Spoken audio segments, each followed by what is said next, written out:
আসসালামু আলাইকুম। Diary of Nargis থেকে ফারজিনা নার্গিস বলছি। আশা করি সবাই ভালো আছেন। আলহামদুলিল্লাহ আমিও ভালো আছি।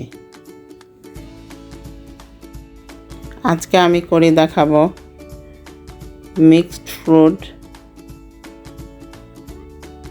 শরবত। এই মিক্সড ফ্রুট শরবতটি তৈরি করতে এখানে আমার লাগবে দুধ।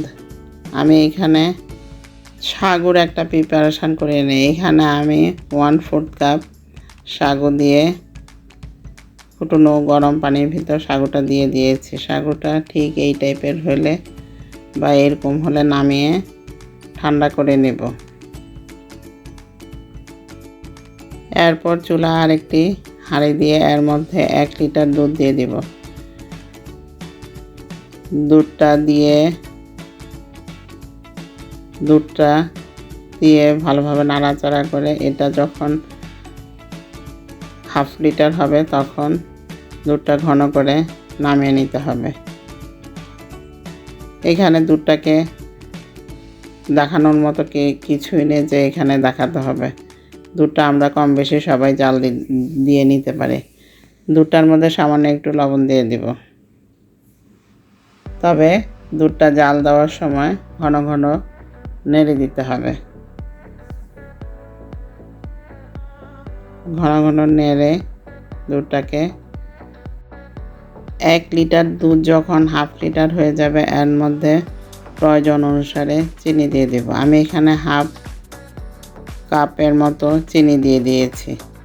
আপনারা আপনাদের মিষ্টি অনুযায়ী স্বাদ অনুযায়ী মিষ্টিটা ব্যবহার করতে পারেন। আমি এখানে 1/2 কাপের মতো চিনি দিয়েছি। চিনিটা দিয়ে আরও 5-6 মিনিট দুধটাকে জাল দিয়ে নিতে হবে, কেননা চিনি থেকেও অনেকটা পানি ছাড়ে। এই কারণে 5-6 মিনিট আবারও জাল দিয়ে নামিয়ে ঠান্ডা করে নিতে হবে দুধটাকে। আমি এটাকে দুধটাকে নর্মাল টেম্পারেচারে এনে এটাকে ফ্রিজে রেখে দেব ঠান্ডা হওয়ার জন্য। ফ্রিজে নর্মাল চেম্বারে আমি দুধটাকে 1 ঘন্টা রেখেছিলাম। আর এখানে সাগুটা যে সিদ্ধ করে রেখেছিলাম সেটাও আমি ফ্রিজে নর্মাল চেম্বারে ঠান্ডা হওয়ার জন্য রেখেছি।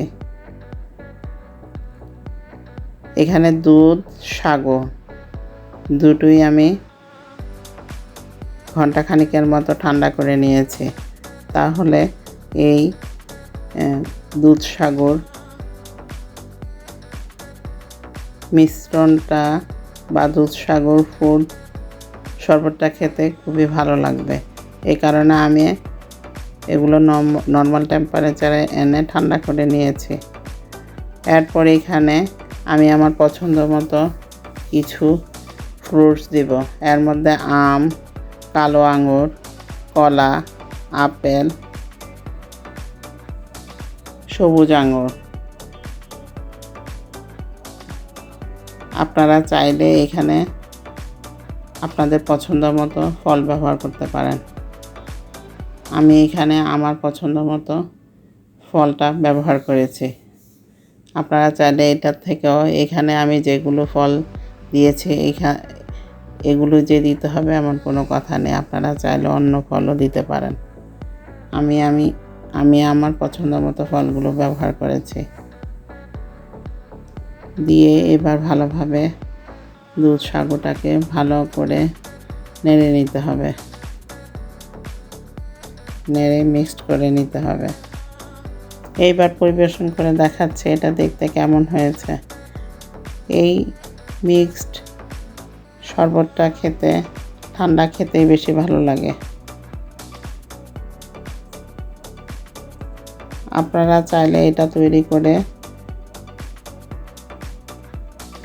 ফ্রিজে নর্মাল চেম্বারে রেখে এটা পরিবেশন করতে পারেন। এতক্ষণ ভিডিওটা দেখার জন্য ধন্যবাদ। সবাই সুস্থ থাকবেন, ভালো থাকবেন। ভিডিওটা ভালো লাগলে চ্যানেলটাকে সাবস্ক্রাইব করবেন। যারা চ্যানেলটাকে সাবস্ক্রাইব করেছেন তাদেরকে অসংখ্য ধন্যবাদ। আল্লাহ হাফেজ।